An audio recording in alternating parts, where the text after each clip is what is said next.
Olá, eu sou Andréa Janer. Eu sou a Fernanda Belfort. E esse é o Duplo Clique. Gravando em mais um domingão de manhã, né, Fê? Com certeza, Andréa, tá sendo isso, né? Finais de semana. Mas tudo bem, vocês veem que a gente ama muito vocês, né? Que a gente passa o domingo de manhã fazendo isso, né, Andréa? É muito bom, mas já nesse virou domingo, tradição. acho que pouca gente vai estar de ressaca, né? Com tudo que tá acontecendo com o metanol nessa cidade. Então, Pois é, como será que foi a balada na sexta e no sábado, principalmente em São Paulo, né? A gente sabe que esse problema do metanol está no Brasil inteiro, mas muito concentrado aqui em São Paulo, né? não, Você com deu uma certeza. volta, você saiu, o que você viu por aí na rua? Eu ouvi dizer Não, que é os bares só. estavam cheios. O que, na verdade, não, né? Assim, só fui na casa de amigos, mas o que eu tenho ouvido por aí, até dos amigos que trabalham na indústria de bebidas e tudo, é que é difícil medir muito rápido o que acontece, porque como tem essa cadeia toda, né, de você vende para os supermercados, para os bares, espera esse produto girar para ter os novos pedidos, não é tão fácil sentir isso, que consegue sentir um pouco mais quando são grandes vendas de eventos, coisas assim, né, o que parece que está acontecendo no mercado de cerveja foi um crescimento de chopp, porque daí, né, você vai num Olha, lugar, tomar chopp, então isso acabou sendo uma alternativa. E o que eu tô ouvindo, assim, de amigos e tudo, é esse cuidado de, primeiro, tentar entender que bebida tá tomando, né? Então eu ouvi muita gente falando, toma cerveja, toma vinho. Não, toma cerveja, mas toma cerveja em lata, porque é mais difícil de fazer alguma coisa do que garrafa. Então tem algumas coisas assim. Tem gente falando, puxa, vamos comprar ready to drink, né, que é o jeito que a indústria chama essas bebidas que já vêm prontas. Então, bebidas que são realmente, né, ali, coquetéis e coisas assim, bebidas que teriam sido feitas por um barman num restaurante, num bar, mas que no fundo já vêm prontas ali numa lata, alguma coisa para você tomar. Mas acho que virou realmente uma preocupação muito grande de todos, né? eu fico pensando nessa garotada, que eu não sei o quanto que né, gosta de transgredir e de muitas vezes se rebelar contra as coisas, né? Me preocupa muito, assim, como os jovens vão reagir a isso, né? Porque, Sim. enfim, é uma roleta russa mesmo, né? E a gente ficou, né, todo mundo conversando sobre todo esse caminho que a bebida faz, né? O quanto tem mil teorias da conspiração, se o PCC está por trás disso, se é o metanol que sobrou dos postos. Tem a história do metanol que era usado para higienizar as garrafas e que poderia ter sobrado uma quantidade suficiente para, enfim, causar alguma intoxicação. Mas assim, foi engraçado porque conversando com os meus filhos, eles assim, mas qual é o economics do negócio? Como é que funciona? Quem tá ganhando? Quem tá Quem ganhando com isso? ganha? Porque o PCC não ganha fazendo isso, né? Porque para eles é pior. Porque acaba que é o consumidor deles que agora vai prejudicar o negócio deles, né? Enfim, mas essa história da adulteração, da falsificação, ela não é tão recente assim. Claro que agora Nem um pouco recente, né, Dea? aconteceu de uma forma muito intensa, né? Muita gente ao mesmo tempo. Mas, assim, o uísque paraguaio, né? A falsificação de bebidas servidas em festas e grandes eventos acontece há muitos anos, né? Eu me lembro de uma festa que eu fui quando eu morava no Rio, que uma pessoa que estava uma festa grande, assim, daqueles festões, assim, a pessoa entrou na cozinha do apartamento, acabou indo na lavanderia inadvertidamente e tal, e viu uma pessoa colocando champanhe genérica, digamos assim, numa garrafa de Veuve Clicquot com funil. Então, a champanhe que circulava no salão era Veuve Clicquot, mas a gente não estava bebendo Veuve Clicquot. Então, assim, isso... Gente, Depois isso que a gente... na casa de uma pessoa! Casa de uma Que pessoa. vergonha! E depois eu comentei essa história várias vezes, porque eu fiquei muito chocada, mas muita gente falou, o quê? Isso acontece direto em casamentos grandes. Ideia, mas você não faz isso na sua casa? Eu super faço. Então... Não, eu não acho normal.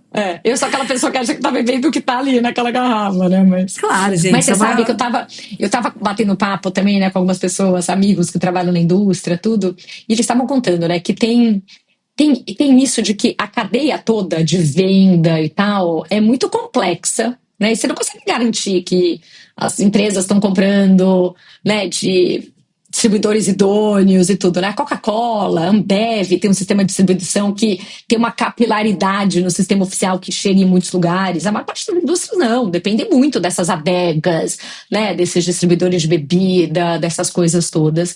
E o que acontece é que, assim, é muito caro você fazer uma garrafa igual à garrafa da bebida. Mas o que acontece é que os bares, a galera de eventos, eles vendem as garrafas vazias para, aspas, reciclagem, entendeu? Então, as pessoas pagam, sei lá, 5, 10, 15 reais, dependendo da garrafa, para pegar as garrafas, né? Às vezes até um funcionário, alguma coisa assim. E aí, essas garrafas que são usadas pelos falsificadores para encher com uma outra bebida, né? Provavelmente tem uma falsificação ali de um lacre, de uma coisa ou outra, mas coisas que são mais fáceis de serem falsificadas do que uma garrafa, efetivamente, e que isso alimenta. E eu cheguei a ler em algumas... É difícil até, né, você saber quantas são falsificadas, porque como você mensura isso? Mas eu li informações em veículos confiáveis de mídia falando em números como em torno de 30%. Poderiam ser, né, de bebidas falsificadas. Que ideia, é muita coisa. Né? É muita coisa. E que a indústria precisaria ter uma forma de ter uma engenharia reversa. Né? Tem gente que fala, puxa, você precisa quebrar a garrafa depois, precisa pelo menos quebrar o gargalo da garrafa. Então, como que você faz isso? Eu acho que assim, bom, quem pode potencialmente ganhar, e gente, eu não acredito que isso esteja sendo feito por nenhuma indústria de bebida, que isso fica super clara, mas se acabar, né, ou diminuir muito este mercado de bebidas falsificadas, né, bebidas que são realmente não têm procedência original, o mercado de bebidas oficial tende a crescer. E aí aquela coisa, né, cara, como é que eu sei o que eu vou comprar? Eu tenho um monte de amigo falando, nossa, a gente vai fazer festa de final de ano do escritório, o que a gente faz? Tem uma parte, né, que a indústria chama de Direct to Consumer, DTC, D2C, né, que é esse negócio, assim, da própria, por exemplo, Diageo, da própria Ambev, da Absolute, né, assim, das empresas venderem nos seus sites oficiais, das suas empresas oficiais, direto para o consumidor. Isso, em princípio, seria uma forma, porque eu não acredito, ficarei chocada se eu descobrir que o que está acontecendo de contaminação está saindo de fábricas de empresas grandes, que têm processos de produção confiáveis. Eu acho que isso está acontecendo ao longo dessa cadeia ou nessa falsificação. Né? Então, talvez seja uma forma mais segura. Eu acho que em algum elo da cadeia, porque desde sempre isso aconteceu. Eu lembro que quando eu, enfim, era mais moça, tinha uma piada que chamava o Johnny Walker de Juanito Camineiro. Tipo, isso aí é Johnny Walker ou é Juanito Camineiro? É do Paraguai? É do Paraguai, não é?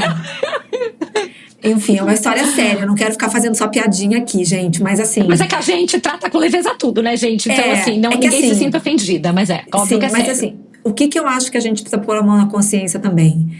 Para todo mercado, né, tem que existir uma demanda para ele existir, né? Então, assim, eu acho que a gente também tem que reconhecer que tem muita gente vendendo bebida pelo WhatsApp. Ah, não, porque a garrafa da Absolute que custa, sei lá, R$200, R$250 num supermercado, tem um cara que eu conheço que traz Absolute por R$90. Ah, eu tenho um distribuidor incrível, vou te passar o contato, o cara consegue não sei o que por não sei que preço. E a pessoa se acha, nossa, eu tô fazendo um puta negócio porque eu achei. Se parar pra pensar no fim, acaba entendendo que é contrabando, porque o cara só tá conseguindo fazer isso porque tá sonegando imposto, mas ninguém acha que tá comprando bebida adulterada, mas todo mundo acha que tá fazendo um ótimo negócio, né? Conseguiu uma oferta aqui incrível, e é isso, não pode mais comprar bebida, né? Eu acho falei, que meu Deus do céu, eu só fui comprar bebida, tipo, sei lá, no Santa Luzia. Sabe aquela coisa? Ou seja, porque em quem eu posso confiar, né, pra comprar? Eu acho que quando a gente fala de falsificação, quando a gente fala de contrabando, de mercado paralelo, a gente sempre tem que lembrar que existe muita gente que está aí criticando, falando, nossa, que horror essa história da falsificação, mas assim... é parte do sistema, né? Eu acho que um dos exemplos disso né, quando as pessoas da classe alta reclamam, por exemplo, muita gente reclama porque roubo de Rolex, você não pode usar Rolex em São Paulo. Mas vem cá, e o mercado de Rolex de segunda mão? né? Muita gente ali está comprando consciente de que aquele Rolex ali não foi roubado de alguém, né? Então, eu acho que a gente o lance de tem relógio tem uma coisa de que, né? Se você compra um relógio, né, que é um second hand, aí, né, um relógio usado, você precisa comprar e ele precisa ter a caixa e o certificado. Né? Se ele não tem caixa e certificado, né, provavelmente alguma coisa aconteceu. Aí, claro, tem o risco de falsificarem, tem o risco, mas já diminui muito. Mas eu concordo totalmente com você. Né? Acho que tem aí também uma consciência. Mas tem esse lado doido que é, né? E daí também, para quem é mais desse mercado, né, tem, além dessas nomenclaturas que eu falei, tem uma forma que o mercado de bebida chama, que é o on-trade e o off-trade. Né? O on-trade é como você consome no local. Né, para o consumo imediato, são os bares, são os restaurantes, tudo isso. O off-trade é quando você compra no supermercado, você compra numa adega para consumir num outro momento, consumir em casa. Esse on-trade é difícil também, né? Porque daí, cara, não é você que está comprando, você está acreditando na idoneidade daquilo, né? Eu tenho um amigo que foi jantar num restaurante conhecido em São Paulo, né? E foi pedir um drink, não sei o quê, e o garçom pegou, serviu um pouco para ele, serviu e tomou. Falou, olha, a gente confia na procedência. E a gente morreu de rir. Primeiro a gente falou, esse garçom é brilhante, incrível. Segundo a gente falou, gente, talvez ele vire e fale, cara, eu sempre quis, né, tomar um gole dessas bebidas bombas e agora eu posso, entendeu? Mas tem um lado que você fala, meu Deus, vai dar. Eu tava no almoço com os advogados, todos eles falam, meu Deus do céu, o cara vai virar um alcoólatra, né, alcoolista, que a gente sabe de falar hoje, vai dar problema trabalhista, mas começa nisso tudo, né? Aí uns amigos assim, não, fulana, você que não bebe, você tem bebida em casa que deve estar aberta ao mega tempo, cara, me passa essas garrafas que eu te dou nova, você entendeu? Porque assim, a bebida aberta que o pessoal já bebeu e não passou mal, tá valendo mais. Começam mil coisas, né, de como que você consegue efetivamente continuar tendo essa experiência de beber. E meu pai, que é médico, estava falando que uma garrafa contaminada por metanol, a contaminação permanece por anos. Então, também, isso não é um fantasma que vai acabar depois de amanhã, porque não é uma coisa assim, cara, tudo bem, né? Meio que vence ali a parte tóxica num determinado período. A gente vai ter que conviver com isso, com esse fantasma, por um bom tempo, né? E eu acho que duas coisas, assim, que eu acho que também, duas reflexões que eu tiro daqui. Teve essa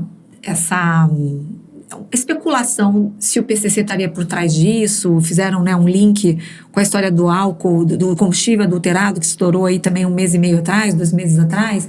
E eu só queria trazer um dado aqui para os nossos ouvintes, que hoje o PCC ganha mais dinheiro com outras coisas do que com drogas, né? Tem dados aqui de uma matéria do Globo que saiu em fevereiro desse ano, mostrando que a comercialização ilegal anual de combustíveis é de 13 bilhões de litros. Em segundo lugar, vem bebidas contrabandeadas e falsificadas, que representam 38,8% da receita do PCC. Então, quer dizer, é um mercadão. O próprio negócio dele, né? Exato. Então, possivelmente não foi isso, mas é só para a gente ficar atento para ver realmente o quão grande é esse business aqui no Brasil. Ou seja, a gente já está falando de uma coisa que agora ficou aguda, mas já é um problema crônico que a gente lida há bastante tempo. E a segunda reflexão que eu queria trazer é sobre, a gente falou disso rapidamente, eu acho que uns 2 ou 3 duplos cliques atrás, Fê, sobre a queda no consumo de álcool por várias faixas etárias, principalmente entre os jovens, né? Os jovens de hoje bebem bem menos do que as gerações anteriores, né? Do que a sua geração em épocas anteriores. E o quanto que isso talvez não vai impactar também esse mercado, né? Eu lembro que existem duas campanhas muito grandes, globais, para, enfim, incentivar a redução do consumo de álcool, que é o Dry January, que aconteceu pela primeira vez, acho que uns 20 anos atrás, no Reino Unido, e de lá para cá é uma campanha que já chegou nos Estados Unidos também, e assim, de uma forma tímida, até tem uma certa penetração aqui no Brasil, mas se tornou um mês muito grande, inclusive para a indústria de bebidas alcoólicas, porque é durante o Dry January que eles lançam suas versões low alcohol e no alcohol. Então eles aproveitam esse barulho, esse momento que está todo mundo tentando se salvar aí dos estragos do Natal e do Ano Novo, né? Porque é Dry January justamente para combater aí os excessos do final de ano, né, na Europa. E para eles, como janeiro é um mês frio, né, um mês que não tem, as pessoas não tiram férias, diferentemente do nosso mês de janeiro aqui no hemisfério sul, né, para eles é um mês mais fácil de zerar o consumo de álcool. Então é Dry January que as pessoas realmente param de beber e ficam 30 dias sem beber. E isso é interessante porque muita gente experimenta um estilo de vida sem álcool, né, que eles chamam de sober curiosity, né, ou sober curious, que é um estilo de vida, né, curioso para entender como é. Experimentar, né, uma vida ali mais sóbria. Exato, porque tem muita gente que corta totalmente o álcool, mas tem gente que experimenta beber, por exemplo, só sábado ou só sexta, ou beber menos, né, cada vez que sai. Então é um convite para que as pessoas experimentem mesmo o estilo de vida com menos álcool ou sem álcool. E muita gente segue esse estilo de vida depois. Tem pessoas que experimentam e descobrem que é plenamente possível viver sem, é plenamente possível se divertir, continuar socializando com as pessoas sem necessariamente envolver o álcool na equação. Então isso tem afetado muito o setor de bebidas alcoólicas. Elas também aproveitaram esse momento para investir em linhas de bebidas sem álcool. Então hoje, por exemplo, você pega uma Heineken 00 hoje, que foi quase um hedge que a Heineken fez, acabou se tornando um produto de extremo sucesso no portfólio deles, né? E até ampliando ocasiões de consumo, né? Você pode tomar uma cerveja, se ela for sem álcool, no almoço na terça-feira, e depois ir pro trabalho, porque não tem álcool na cerveja, né? Então... Total. Nos Estados Unidos você tem Athletic Brewery, que é uma cerveja focada em atletas, por exemplo, ou em esportistas, vamos dizer assim, que é focada nesse público que quer aquele momento né, de relaxamento, de união com os amigos, mas não quer beber porque está treinando ou vai fazer uma prova. Então, sim, tem muito esses perfis hoje em dia que estão experimentando com esse estilo de vida sem álcool, mas também uma preocupação maior com saúde que está crescendo em todas as faixas etárias, né? Então, assim, pessoas hoje ligando muito a questão do envelhecimento, da longevidade, a um consumo menor de álcool. E aí acontece um fenômeno como esse episódio aí do metanol no Brasil. Eu me pergunto, e acho que ainda é cedo para saber, obviamente, mas o quanto que isso vai impulsionar uma grande parte, né, da população que vai experimentar não beber álcool durante, sei lá, 1 mês, 2 meses, até a poeira baixar, por exemplo. E até pelo menos entenderem o que está acontecendo, né? Que até agora ninguém nem entendeu o que está acontecendo, né? Exato. Eu concordo, né? Você até brincou, né? Que vai ter o Sober October. Exato, porque esse era o segundo mês. O primeiro mês mais de maior incidência aí dessa Sober Curiosity é o Dry January. E o segundo mês, que também passa por várias campanhas como essa, é o Sober October. Eu não sabia que já existia. Eu achei que você tinha inventado e brincado desse negócio. Sober October existe. É uma thing. É uma thing. Se a gente colocar agora no Google, vai ter várias notícias sobre Sober October. Para nós, no Brasil, o Sober October é mais fácil de fazer do que o Dry January, né? Porque Outubro é um mês meio, sei lá, meio né? Não tem nada acontecendo. Bobo, né? Exato. Não é férias, não é nada. Tudo. Mas o janeiro para o hemisfério norte é incrível, porque é depois das festas, do final de ano, do que é o mês que todo mundo abusa, come mais doce, come mais não sei o quê, bebe, porque tem milhões de encontros e tudo. Então ele é perfeito, né? Além de ser inverno, ser aquela coisa assim. Então eu concordo 100%, né? E eu acho que tem um lado mais fácil também, às vezes, no verão. O verão é mais fácil, você acordar cedo, você fazer esporte, você um monte de coisa, né? No inverno você não tá mais querendo realmente ficar em casa, tomar um vinho. Tem os prós e contras. Mas sexta-feira veio um amigo jantar aqui em casa, que por um tema de saúde tudo não tá bebendo. E ele trouxe, né, sei lá, um espumante sem álcool. E daí a gente tomou o Heineken Zero, que eu tenho na geladeira, depois tomou. E assim, no fundo, cumpre o papel social. Né? Que é isso, né? Essa coisa do papel social, de ter uma bebida e tal, ele cumpre, né? E você não precisa se preocupar se você vai dormir bem ou não, você não precisa se preocupar com um monte de coisa, porque você não tem no álcool, né? Você sabe que é interessante, porque Eu acho que o Brasil ainda é muito carente de opções legais de drinks sem álcool. O que nos Estados Unidos é chamado de mocktail, né? Porque Sim. eles brincam de cocktail para mocktail, porque mock é fingir, né? Brincar. Tipo mock-up, né? Que a gente fala a portuguesada do mock-up, né? Você vai fazer um produto, vai lançar, vamos ver como que o produto vai ser antes, né? Você faz um mock-up. Uhum.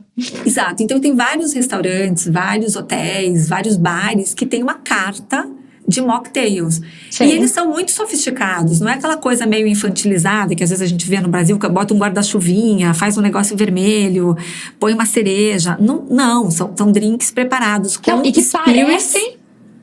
que parecem socialmente um drink com álcool, né? Ninguém vira e fala, você não tá bebendo, né?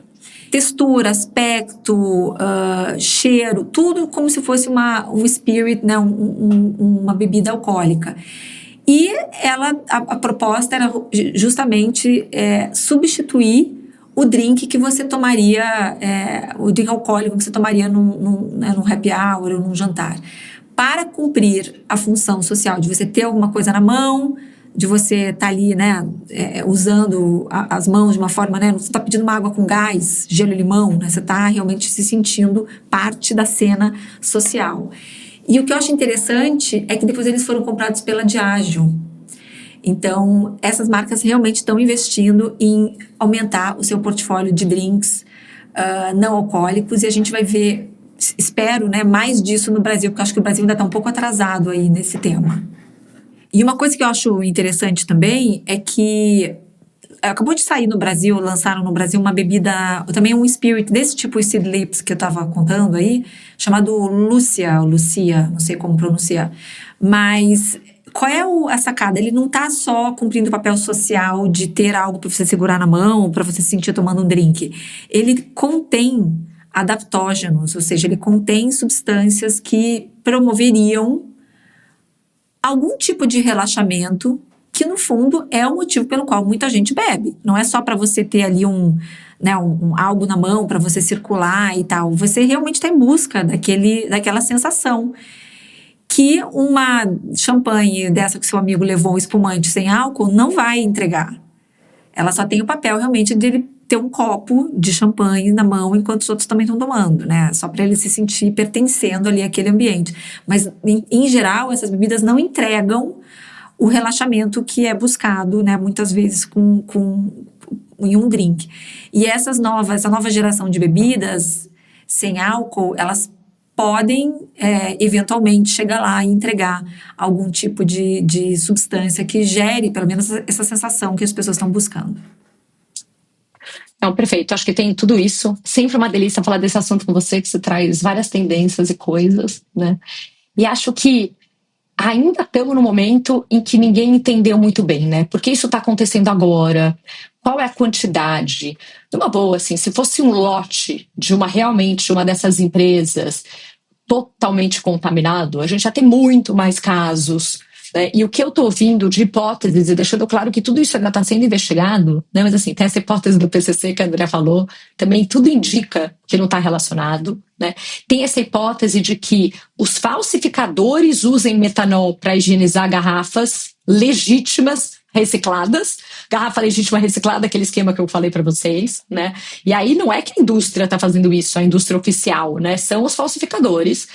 E existe também uma hipótese de que durante o processo de destilar a bebida, né, o metanol esteja sendo gerado. E aí eu comecei a dar uma estudada nisso também, né? Porque eu comecei a ficar curiosa de falar, cara, mas o que é, né? Como que o metanol pode surgir? Eu estou vendo pouca coisa na mídia levando em consideração essa hipótese, então não sei se mas do ponto de vista aqui, né, Déia, do nosso conhecimento, já que somos nerds, né, e do conhecimento químico, mas o contexto que tem é que durante o processo de fermentação, as leveduras transformam os açúcares em etanol e CO2. Mas quando tem uma matéria-prima, quando a matéria-prima tem pectina, que é o que tem fruta, bagaço, casca, cereais mal processados, o processo também libera metanol em pequenas quantidades. Então, numa destilação artesanal ou mal controlada, né, ele pode se concentrar perigosamente, e tem uma parte da destilação onde geralmente o metanol está, que as empresas descartam, justamente por segurança e tudo, né?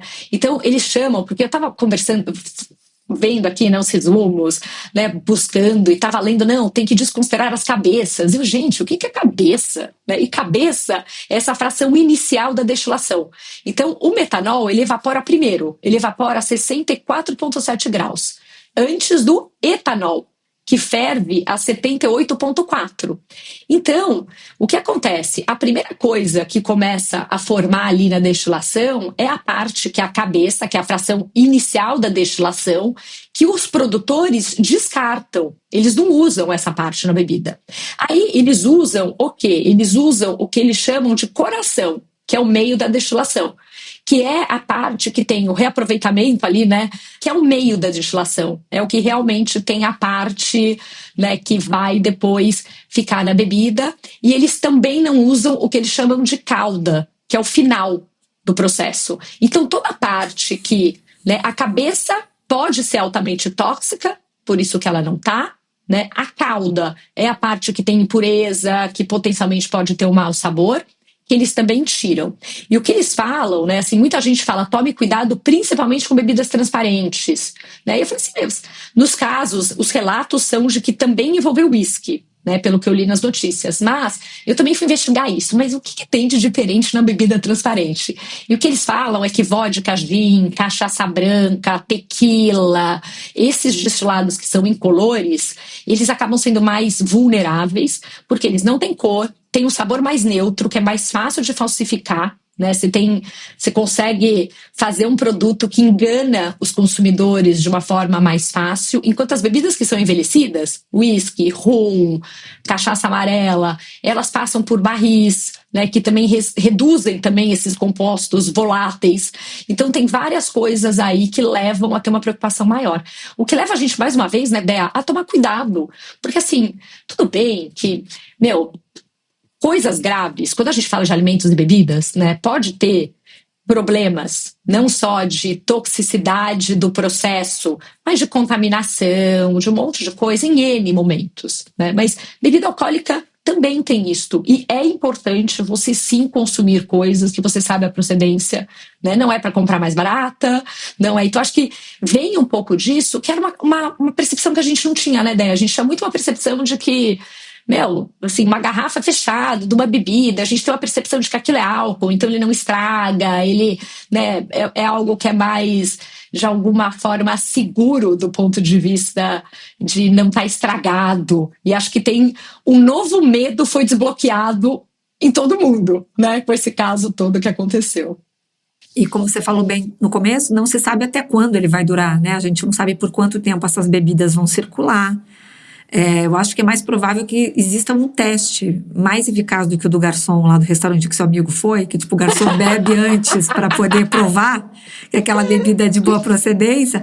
Provavelmente vai surgir alguma coisa aí que, enfim, que as pessoas possam usar para poder ter certeza e voltarem a consumir, porque eu acho que esse medo vai permanecer por um bom tempo.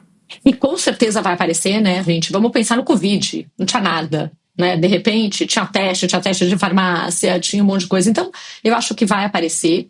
Já existe protocolo do que fazer, né, nesses casos. Isso eu acho que é uma coisa interessante. Uma outra curiosidade é que o metanol não é o problema, né? O problema, ele é um produto que tem uma toxicidade relativamente baixa. O problema é que o corpo humano transforma esse metanol em formaldeído. Olha a pessoa, né, que né, formaldeído. A gente precisa agora fazer essa quebra, como é que chama? Quebra-língua, né, assim.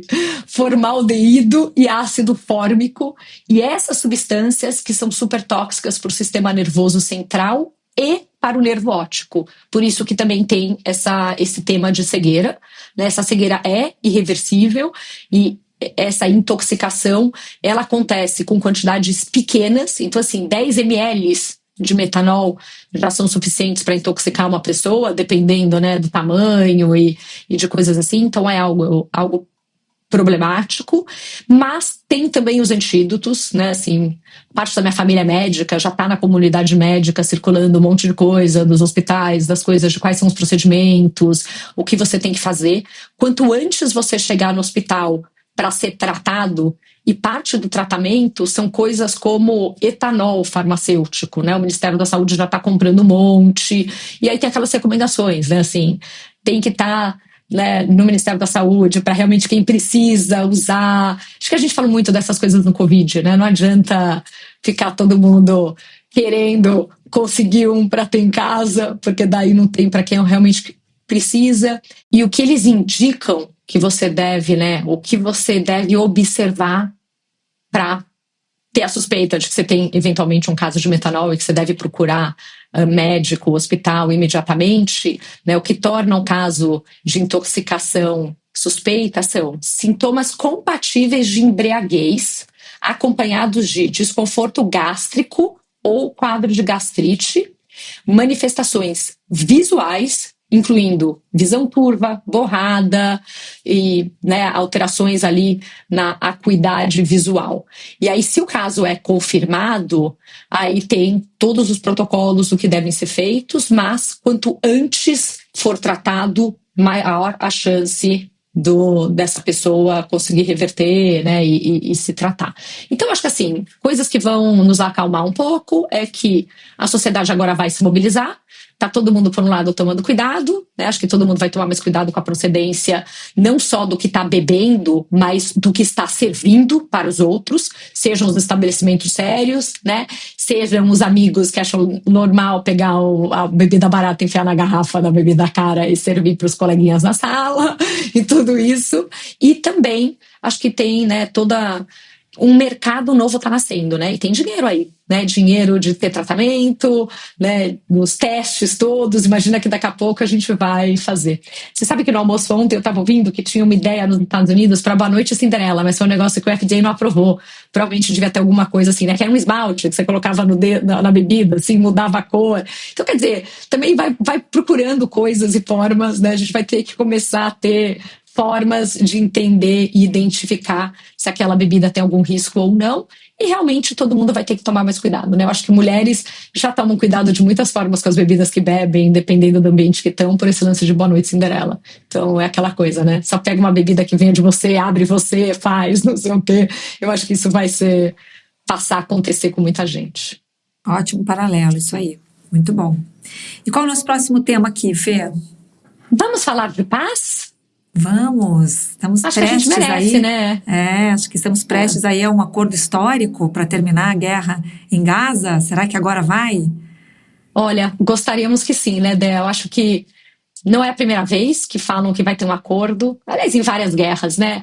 Tem um acordo próximo, putz, não rolou. Então, a gente tem que esperar para ver se realmente a coisa vai para frente ou não. Mas a gente está gravando, hoje é dia 5 de outubro, daqui a 2 dias vai completar 2 anos né, do ataque que aconteceu. Até hoje existem reféns que estão né, sob ali o poder do Hamas. E Trump, que quer ser né, Nobel da Paz, ele está ali intermediando esse acordo. O acordo, ele tem vários pontos que ainda a gente precisa ver se vai acontecer, né? Tem uma matéria no The Economist interessante sobre isso.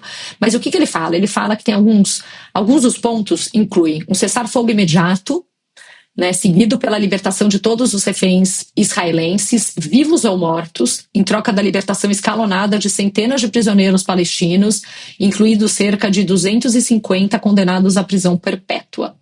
Parece que ainda tem 48 reféns, e dos quais 20 estariam vivos, e já não aconteceu esse cessar-fogo, né? Os ataques continuaram, né, os bombardeios israelenses nos dias 3 e 4 de outubro. Então, né, Israel está alegando que o Hamas ainda não formalizou a adesão total ao plano. Então, isso já põe um pouco aí em xeque a credibilidade de se isso vai acontecer ou não. O segundo ponto é a retirada gradual das forças israelenses de Gaza, começando por uma linha inicial de retirada, mas mantendo né, uma buffer zone, uma zona de segurança ao longo da fronteira. a criação de uma autoridade de transição composta, né, por tecnocratas palestinos independentes, sem o envolvimento direto do Hamas. Esse já é um dos pontos que o Hamas não aceitou, né? Então ele recusou a parte do desarmamento, que é um ponto, e recusou a perda de influência política em Gaza. E isso tudo acho que também torna esse acordo um pouco mais difícil e condicionou os passos seguintes à discussão dos detalhes e as garantias de que Israel não retomará ataques após a libertação dos reféns. E ele também ignorou o trecho sobre essa desmilitarização e exclusão dos seus membros do futuro governo de Gaza, que é um dos pontos. Quem está fazendo, né, o Trump, né, tá falando que existiria um conselho de paz que seria presidido por ele, com o ex-primeiro-ministro britânico Tony Blair como figura central da reconstrução e da diplomacia. E você estava me contando, né, Dea, sobre o que está acontecendo do outro lado aí com o Tony Blair. Porque eu acho super interessante, porque o Tony Blair foi primeiro-ministro britânico, ele foi muito popular, o governo dele foi muito bem avaliado, e depois ele sofreu aí uma série de reveses, e hoje ele não é uma figura muito popular no Reino Unido, porque ele apoiou a invasão do Iraque, na época do George Bush. Então ele não é uma figura tão unânime assim. Mas por alguma razão ele permaneceu no holofote. Hoje ele é diretor de um think tank no Reino Unido, então ele é uma figura muito comum nos festivais, nos grandes festivais do mundo. Eu já assisti o Tony Blair umas 4 vezes, mais ou menos, tanto no Web Summit de Lisboa, quanto ele estava no SXSW de Londres esse ano também, a primeira edição do SX de Londres. Eu nunca assisti ele, eu estava pensando, onde que você está vendo ele que eu não estou indo? Então, realmente não fui nenhum desses dois, quer dizer, fui em 2 Web Summits de Lisboa, deve ter sido antes. Então, ele foi provavelmente uns 3 ou 4 Web Summits até agora, e esse ano foi uma das figuras políticas que estiveram no South by Southwest de Londres. Teve muitas figuras políticas lá e ele foi uma delas, e ele é considerado um conselheiro, alguém que atua articulando acordos, enfim, internacionais, de comércio, enfim. E ele está sempre rondando um pouco essas negociações, né? E agora ele foi o único nome citado pelo Trump nesse plano né, pós-acordo. Então isso chamou muita atenção, né, porque ele seria aí uma autoridade que deveria agradar ali gregos e troianos e liderar aí um pouco esse momento pós-acordo. Ele já estava envolvido de alguma forma com essas negociações. Em agosto desse ano, ele visitou a Casa Branca para conversa sobre Gaza com o Jared Kushner, que é o genro do Trump, né, casado com a Ivanka, desculpa. E também esteve envolvido naquela discussão que chegou até, enfim, ter uns vídeos que foram viralizados com a história da Trump Gaza. Não sei se você lembra disso, Fê, que foram uns vídeos feitos com inteligência artificial. Total! Lembra? Mostrando surreal. Um resort. Exato, tipo, Gaza virando um resort. Tipo Dubai, Mar-a-Lago. Assim. Exato, uma coisa meio Dubai, com muito ouro, né? Aquela coisa bem super, com muita... E que fizeram um vídeo por inteligência artificial, né? Meio ironizando tudo isso. E o Trump postou, não foi uma coisa assim? Eu acho que a gente até comentou isso no Duplo Clique passado. Na verdade, ficou meio em dúvida se aquilo era sério ou se era uma sátira. Mas eu lembro que teve alguma... Teve. No meu entendimento era uma sátira, mas eu lembro que teve um certo endosso ali. Era na época que ele ainda estava amiguinho da Elon Musk e tudo, né? Sim. Então, pode ser que o que eu acho que vai ser agora objeto de muita discussão é esse plano de reconstrução, porque o acordo o cessar-fogo, o fim da guerra, ele é só uma parte da história. O problema é o que vem depois. Quem vai governar aquela região? Quem vai ocupar aquela região? Então, acho que aí residem os principais pontos sensíveis, e acho que isso que eles estão tentando articular agora, porque os palestinos não estão se vendo representados nesse planejamento aí pós-acordo. Eu acho que isso passa por essa discussão do qual vai ser o papel do Tony Blair, qual vai ser o papel desse conselho internacional, né? O que a gente tem visto, que eu acho que é importante lembrar, é que de 2, 3 meses para cá, a gente começou a ver muitas manifestações nas principais cidades do mundo, com muitas passeatas. Hoje tem uma passeata grande acontecendo em Amsterdã. Então, já teve em Roma, já teve em Madrid. Ontem, se não me engano, estava acontecendo em Madrid. Então, são várias capitais europeias se levantando contra esse genocídio, né? E pressionando todos os governos para que um acordo realmente aconteça de alguma forma, né? E a gente está chegando perto dessa data emblemática, né? 2 anos de aniversário dessa guerra. Eu acho que é um momento oportuno aí para conseguir costurar esse acordo. Vamos ver se o Trump vai conseguir finalmente cumprir a sua promessa de campanha, né? Porque ele disse que ele ia terminar essa guerra no dia 1 do seu governo. Perfeito, Dea. E eu estava também, né, lembrando de um outro... Falando em guerra, em Trump, teve um outro evento essa semana que ele reuniu todos os generais, né, com o Ministério da Guerra, que não é mais o Ministério da Defesa. E, assim, foi um teatro, né? Primeiro que, do ponto de vista de segurança, você tirar todos os coronéis, né, ali, os generais, desculpa, das suas posições e levar para o encontro não é exatamente a melhor coisa. O gasto disso tudo, então tudo isso tem, mas o que chamou muita atenção foi o discurso, né, que aconteceu ali, o Pete Hegseth, que é o ministro, né, da guerra, e ele começou a ele começou a realmente linchar publicamente, né, assim, humilhar os generais, falando que era um absurdo ver generais gordos nos corredores do Pentágono, que era um absurdo não sei o que lá, que ele conseguia fazer não sei quantas flexões e que Então, assim, gente, você fala, cara, que loucura, né? Porque, assim, é uma forma de você substituir o discurso e o debate do que devia estar acontecendo para focar em coisas que não são o foco. Um general, ele não está entregando a performance dele através dos seus atributos físicos. É diferente de alguém que está na linha de frente, né? Aliás, você pode olhar o próprio Trump, que não é exatamente o exemplo, né, de cuidado físico. Exato, né? E, então, assim, a gente tem que falar de competência, de caráter, de N outras coisas, e tem essa normalização também, né? De você gerar esse constrangimento, né? De você humilhar seus funcionários, servidores públicos ou o que for. Então, assim, é tanta coisa junta, né? Como diz já aquela brincadeira, né, de tão batida que está, são tantas camadas, né, Bea? Que assim, meu Deus do céu, entendeu? Esse discurso foi analisado por muita gente, assim, como um dos piores exemplos de liderança já vistos, né? Que é exatamente isso, você usar um palanque ali para, enfim, atacar a autoestima das pessoas, né? De uma forma absolutamente nociva, né? Foi uma coisa muito tóxica, né? Ele também perdeu bastante tempo ali discutindo o que ele chama de cultura woke, que faz hoje em dia, né, segundo ele, domina ali as Forças Armadas, e que estava encerrando naquele momento tudo que era politicamente correto no exército americano, né? Ele prometeu o fim de políticas de diversidade,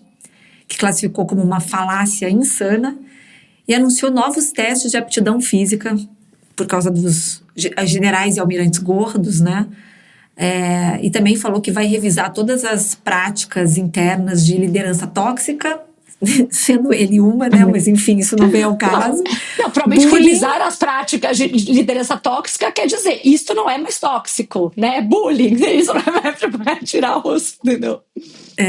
Foi realmente incrível e todo mundo ficou muito chocado com esse discurso, porque quando ele convocou todos os generais, muita gente pensou em coisas muito sérias, assim, será que os Estados Unidos está se preparando para atacar alguém? Será que a gente está, de repente, tendo que entrar num outro nível de defesa ou algo assim? Então, assim, ficaram... Ou de ataque, já que é o Ministério da Guerra, né? Exato, muitas especulações sobre o que teria levado o Pete Hegseth a convocar essa reunião. E no fim foi uma reunião para dar uma bronca neles e levar... E ridicularizar os militares frente a todo mundo, porque assim, foram publicados vídeos, né? Tem muita coisa que acontece ali, que obviamente não é uma coisa pública que vai pra mídia. Claro. Então, acho que foi imaginando imagina o Simon Sinek, né? Eu queria ver uma análise do Simon Sinek sobre essa coisa de liderança. Porque é realmente assim, isso pode ser usado nas aulas de, né, como fazer tudo errado, entendeu? E não conseguir o objetivo que você tem durante muitos anos. Mas acho que tem... E acho que é interessante também que, de fato, o Trump está reforçando o papel das Forças Armadas para uso doméstico, né? Uma coisa que é bem polêmica também, né? Exato, eu estava esquecendo disso. Ele virou e falou, vocês vão treinar nas cidades, né? Washington, o que ele falou com a próxima? Chicago. Ou seja, usar o exército de forma desnecessária, segundo a maioria dos especialistas, né, em cidades onde a polícia sempre deu conta, né? Não tem assim índices tão alarmantes assim de violência. Claro que são grandes cidades e como qualquer grande cidade sempre tem um grau considerável de violência, de insegurança, mas nada que justifique a entrada do exército. Não tem nenhuma situação emergencial, de novo essa confusão aí de poderes, né, e essas invasões de limites ali do que manda a democracia. Não, acho que tem muita coisa acontecendo. E para fechar, o que faltou de assuntos importantes? Ou já vamos pular para a tech? Acho que a gente já falou dos principais, acho que a gente pode falar um pouco de tech, e para segurar o pessoal até o final, no fim, você comenta do Príncipe William, o que você acha? Tá então bom, vamos falar leve, rapidinho. Eu tô louca para ver esse do Príncipe William, que a Débora falou que vai contar, e não me contou ainda também, então tô esperando aqui para contar, né? Mas falando um pouco de tech, eu acho que a principal notícia que foi interessante, para mim e para a Andrea, pelo menos, né, essa semana, foi que a OpenAI lançou o Sora 2, que é um modelo novo de vídeo e de áudio. E junto com esse modelo, eles lançaram um app. Né? Então é um app como se fosse uma rede social, no sentido de que cada um tem o seu perfil, você pode seguir perfis de conhecidos, né? E neste app, você só publica as coisas que foram feitas por este modelo. Então, tudo que vai existir nesse app são conteúdos feitos por inteligência artificial. E você pode, né? Então, eu, Fernanda, posso ir lá, né? Eu subo, tenho o meu rosto. Só eu tenho direito a fazer vídeos com o meu próprio rosto. Eu acho que se alguém faz alguma coisa comigo, eu tenho que aprovar. Eu não entendo ainda muito bem, mas tem uma segurança e um cuidado em relação a isso. E isso passa a ser uma página com as coisas que eu estou, de alguma forma, imaginando. Então, tem aí toda uma parte, né, da qualidade que esses vídeos chegam e o quanto, e parte da apresentação foi um vídeo, obviamente, feito pelo Sora, né, com o Sam Altman, feito pelo Sora, falando, apresentando. É super interessante, assim, é super bem feito. Realmente a qualidade, a capacidade que ele tem, esse modelo de já criar o vídeo com o áudio. Então, além da consistência de você pensar que um vídeo são um conjunto de fotografias, né, de imagens, e que tem que ter uma consistência em relação ao frame anterior, você ainda colocar isso junto com o áudio de uma forma que tudo faça sentido, né, é incrível. E realmente foi, eu acho que algo que nos chamou muita atenção, né, Dea? Porque a OpenAI está entrando num mundo que é esse mundo de entretenimento de mídia social, coloquemos desta forma. Eu acho que, por um lado, a gente tem a certeza de que tudo que existe neste app é imaginação. Isto me dá uma certa tranquilidade de que não é que a ficção está se misturando com a realidade, mas não torna menor o impacto e as conversas que isso gera. Né? Então, assim, a gente pode ficar aqui falando do porquê que esse modelo é melhor, tecnicamente ou não, mas acho que não é esse o ponto da conversa. Né? Acho que o ponto da conversa é esse. Agora existe um app em que você consegue imaginar coisas, publicar para os seus amigos e meio que recomeçar um concorrente a um TikTok, alguma coisa assim, baseado 100% em inteligência artificial. Então, eu acho que isso é um breakthrough, assim, acho que é uma nova era. Porque até então, a gente estava aqui preocupado em letrar as pessoas sobre o fato de que elas não vão poder acreditar em tudo que elas veem, ouvem, né, assistem. A gente já sabia que isso estava acontecendo, as próprias redes sociais já estão assim inundadas de conteúdo feito por AI e muita gente já não consegue mais sentir a diferença. Textos criados por ChatGPT, fotos imaginadas no Midjourney, né? E as coisas estão indo muito rápido. Muito mais rápido do que a gente consegue processar. Então, eu falei isso algumas vezes aqui no nosso podcast, já falei algumas vezes também nas minhas aulas, na Oxygen, que a gente está andando em uncharted territory. Né? A gente está começando a entrar em um território nunca mapeado, né? Nunca desbravado. E que a gente vai lidar com as consequências disso quando elas já estiverem acontecendo. Então, eu sempre faço esse apelo para quem está nos ouvindo, assim. Tem uma frase que eu queria muito que as pessoas pensassem daqui para frente, quem está nos ouvindo, assim. É uma frase em inglês, mas eu vou traduzir em seguida, porque em inglês ela faz muito sentido e ela é quase um ditado, de tão repetida que ela é nos Estados Unidos, né? Que é just because we can doesn't mean we should. Que é só porque a gente pode não significa que a gente deva. E isso se aplica a tantas coisas, gente, a tantas coisas, né? Uma frase boa pra gente falar para filho também, né? Não é só porque a gente pode que a gente deve fazer. E acho que para a inteligência artificial, essa é uma frase que vai salvar a gente de muitas armadilhas, né? Então, por exemplo, essa semana, o Scott Galloway, que vocês sabem que a gente adora, que é um super guru nosso, né? Posso falar por você também, né, Fê? Por mim, super, mas acho que por você também, né? Pode, eu vou deixar, tá? Ele é uma referência e tal, e ele fala bastante, ele é muito crítico a todos esses movimentos de IA, as Big Tech e todos esses personagens que a gente traz aqui. E essa semana ele lançou um chatbot dele, né? Como se ele pudesse, para ele responder perguntas de seguidores, de fãs, enfim, de ouvintes e tal. E ele deixou essa IA no ar por 12 horas e depois cancelou. Ele acabou fazendo uma declaração de que ele não se sentiu bem, porque ele fala tanto, por exemplo, dessa coisa dos meninos, né, dos jovens homens americanos que estão desenvolvendo relações com AIs e o quanto isso está isolando e adoecendo esses meninos que depois vão e fazem atentados e shootings e coisas assim.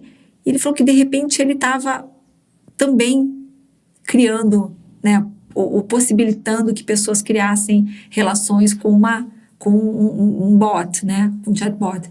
Então ele se deu conta disso, até um pouco tarde, na minha opinião, porque ele já devia ter se cercado disso, não devia nem ter ido para o ar, na minha humilde opinião, mas eu acho que é um indício de que talvez a gente esteja entrando numa era em que a IA vai ser tão abundante e vai ser tão ubiquitous, assim, tão onipresente, que as pessoas vão começar a entender que, assim, não é porque tá hypado e que existem ferramentas incríveis, cada vez mais sem fricção para as coisas acontecerem, que a gente daqui a pouco vai dizer, opa, mas vamos começar a entender onde é que faz sentido usar e onde não faz? Porque tá todo mundo pulando no bonde, todo mundo tá entrando e falando, não, a gente tem que usar IA, a gente tem que fazer IA, a gente tem que pegar IA para fazer isso. E eu mesma, no meu dia a dia, tem várias situações na Oxygen que às vezes eu paro quando, sei lá, eu recebo um orçamento para fazer uma coisa. Eu falo, gente, mas espera, a gente vai pagar, mas não existe uma ferramenta que faça isso? Então, eu não vou também ser hipócrita aqui, tem várias situações em que eu me pergunto se a gente poderia fazer algo de forma mais rápida, mais ágil, mais barata com IA. E é para isso que ela serve, tá? Só que a gente tem que ser muito consciente se a gente não está atropelando e muitas vezes usando inteligência artificial para fazer algo que seria melhor feito por um humano ou que não faz nem sentido ser feito por uma IA, como é o caso dessas perguntas. Por que eu vou criar uma avatar da Andrea para conversar com os ouvintes? Qual o sentido disso? E vai ter essa discussão também um pouco de metaverso, de tudo isso, né? Que sempre foi uma coisa muito torta e estranha. Eu acho que no mundo que todo mundo cada vez mais precisa de conexões reais, mas aí tem a pessoa que já não tem, aí vai ter online ou não, né? Mas e a pessoa que talvez seja um pouco mais vulnerável do ponto de vista ali emocional? Eu acho que tem tudo isso. No caso do Scott, até quando a gente estava preparando a pauta, a gente falou um pouco disso, né, Bea? Mas uma coisa que eu pensei depois é que eu acho que ele fez bem em lançar. Porque ele lançar e tirar 12 horas depois, gera o impacto dessa mensagem para o mundo. Tem razão. Que se ele tivesse simplesmente abortado o negócio, não teria. Então, eu acho que ele fez bem. Porque também essa galera precisa saber usar, né, jogar o jogo, entendeu? E acho que tem, né? A OpenAI, como sempre, dá uma de cuidadosa, mas abre a caixa de Pandora, né? Total. Se não é a primeira vez que faz. Total. Né?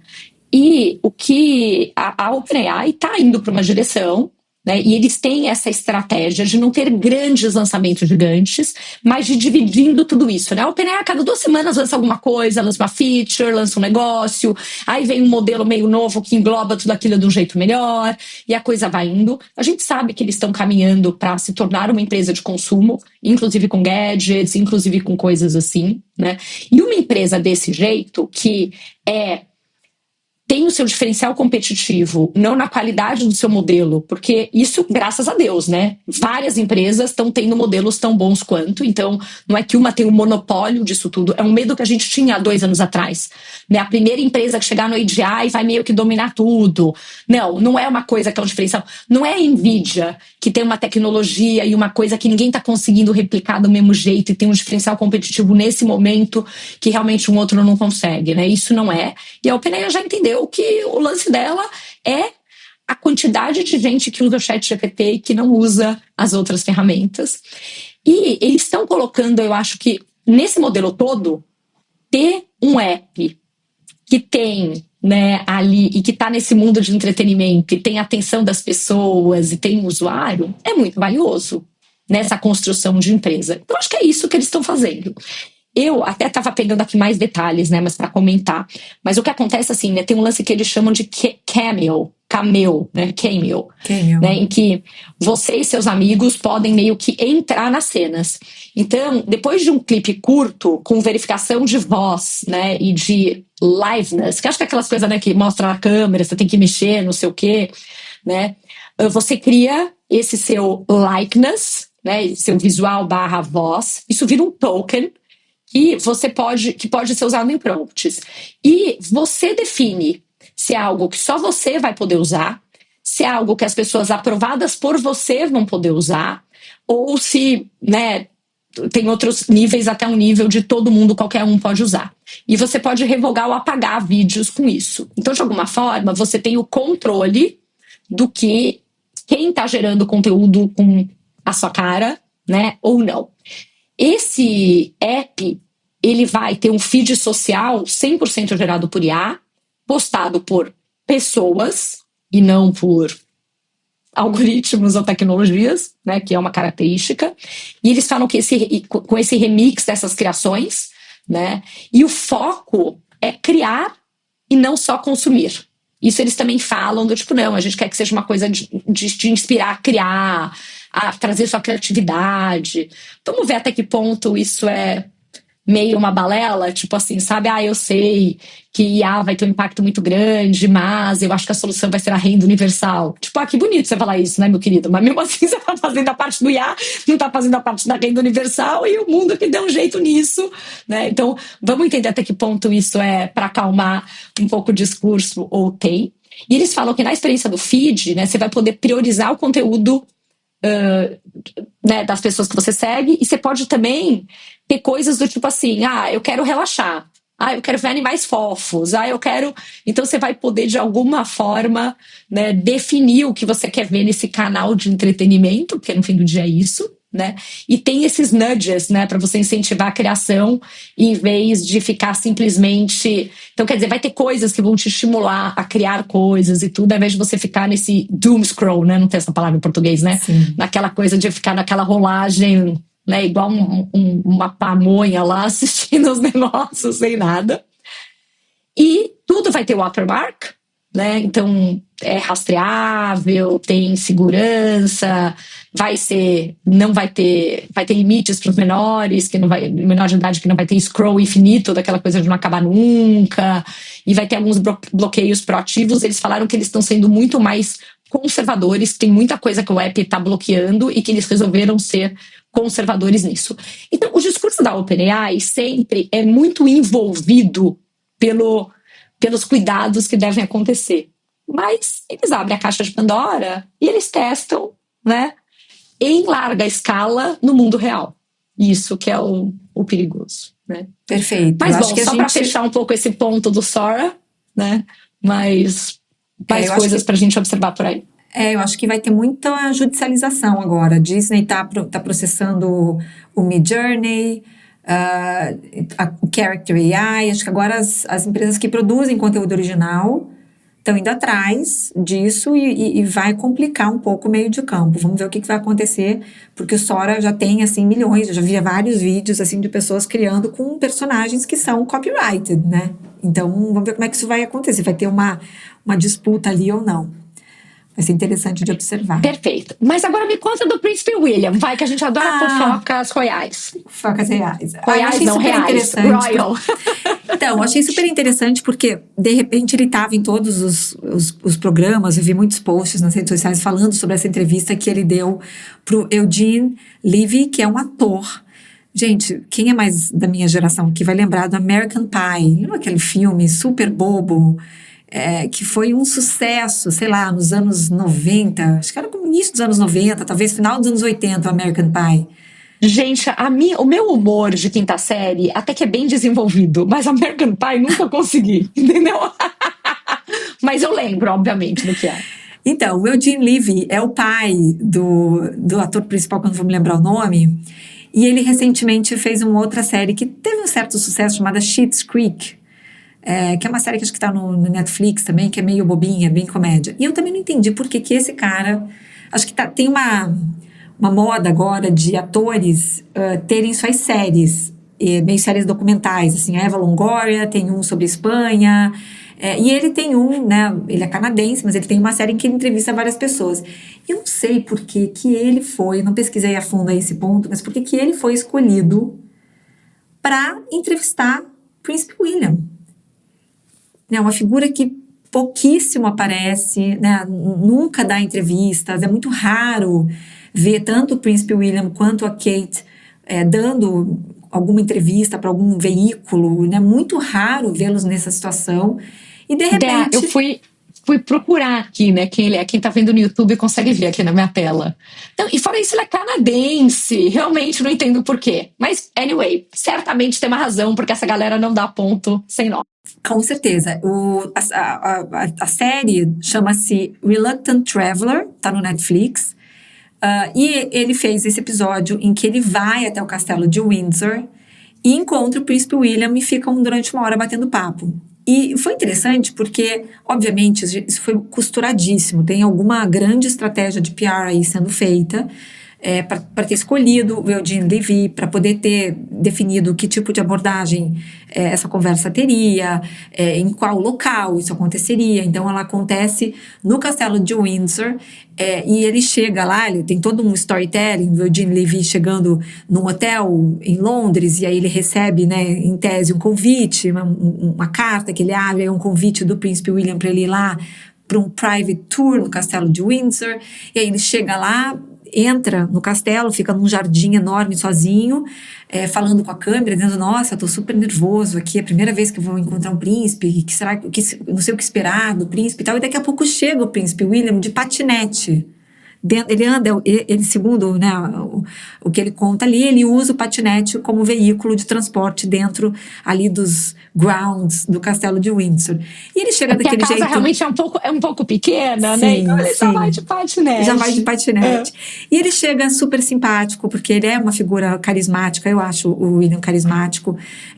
Não é exatamente carismático, mas acho que perto do King Charles, ele é um poço de carisma, né? Então, assim, ele chega... Então... O King Charles, meu Deus do céu, né? Então, acho que nesse contexto ele é super carismático. E aí ele acaba, de um jeito super informal, próximo, amigável e tal, leva o Eugene Levy para um tour, para um private tour no castelo, né? E enquanto eles vão passando pelo castelo, que eu também não sei se o castelo já tinha sido mostrado em algum outro conteúdo, assim, de vídeo. O castelo é muito bacana, muito legal, lindo. Acho que não é aberto para visitação pública. Fiquei sabendo que teve um incêndio enorme que destruiu umas 2 ou 3 alas do castelo. É o castelo habitado mais antigo da história. Tem várias curiosidades sobre o castelo, que eles ficam conversando enquanto eles passeiam. E depois eles sentam num pub. E no momento em que eles sentam num pub para tomar uma cerveja, então o Eugene Levy pega uma Guinness e o William toma ali pega um pint e senta com ele ali para conversar, e o William se abre. Obviamente isso tudo foi, né, minuciosamente planejado, óbvio, né? O que tipo de resposta, que tipo de pergunta. Assim, gente, a série dele é de viagem, então, tipo, pode aumentar o turismo na Inglaterra, e tem outro lado de colocar o William como uma pessoa, né? Tem a coisa das gerações. Tô querendo analisar, mas vai, continua que eu tô adorando. Então, e aí o William começa a falar um pouco da sua história. Ele falou que 2024 foi o ano mais difícil da vida dele. E ele não entra, assim, não explica por quê, mas aí a conversa vai caminhando. Né? O câncer da esposa, o câncer do pai, a briga com o Harry, o irmão, que foi anterior, mas ela reverberou muito em 2024. E assim, um monte de coisas que aconteceram para ele. E ele fala com muita serenidade, ele fala com uma vulnerabilidade, assim, interessante para alguém que é tão reservado, né? Porque eu acho que ali tem uma questão não só de ele ser príncipe, de todo o protocolo real, mas ele como também me parece uma pessoa mais tímida, né? Um temperamento Total. mais tímido. Então ele fala ali do quanto foi difícil, ele fala da Kate, fala do pai, fala de como ele tenta criar os filhos de uma forma natural, né? Então ele fala que a família vem em primeiríssimo lugar para ele, conta que os filhos não têm telefone, muito embora o príncipe George já tenha 12 anos, ele falou, a gente não deu telefone para nenhum deles ainda, e fala, eu acho que foi a mensagem, na minha opinião, a mensagem principal de todo esse episódio, foi dizer que ele preza muito pela tradição, mas que ele acredita em mudança, e que ele quer mudar a monarquia. Isso foi bem interessante. Que eu acho que a mensagem. Assim. Não, mas isso deve ter sido o briefing, né? Tudo, ele chegar, away, assim, né? Ele chegar de patinete. Exato. Né? E tomar uma cerveja num pub já são, obviamente, cenários, contextos, né? Muito já emblemáticos. Ele né? mais jovem, mas falando com um cara que tem 78 anos, então tá coisa das gerações. Então, tudo muito, né, costurado, muito planejado, mas com mensagens muito claras, assim. E a receptividade desse episódio foi muito boa, assim. Eu tenho visto as críticas, todo mundo elogiando, achando que foi ótimo, que ele estava muito bem, uma vontade. Adorei. Vale a pena, tá no Netflix, são 45 minutos. Eu acho que é Apple Plus, não é? Pelo que eu tava lendo aqui. Eu acho que é Apple Plus, tem razão, não é Netflix, eu tava aqui xeretando quando você tava falando que ele foi buscar o nome dele, entendeu? Tem razão, acho que é Apple TV Plus. E é um episódio curtinho, acho que de 40 minutos, 45 minutos, e que foi, assim, feito para ele passar mensagens, né, com certeza para o mundo, mas acho que foi muito bem construído. Preciso dizer que eu gostei. Foi muito bem construído, muito bem conduzido, dirigido, editado, foi muito bem editado, porque o William realmente parece que está ali com um amigo, abrindo seu coração. Eu achei que foi muito legal. Maravilhoso, vou assistir, tá? Adorei a dica. Agora o Harry que lute. Bom, e vamos encerrar porque o Mig vai matar a gente, né? Que a gente já tá 1h10 falando, né, amiga? Pois é. Mas isso, gente, é assim, entendeu? Quando vai indo, vai fluindo, a gente vai seguindo. Queridos, super obrigada por mais uma semana, mais um episódio, né?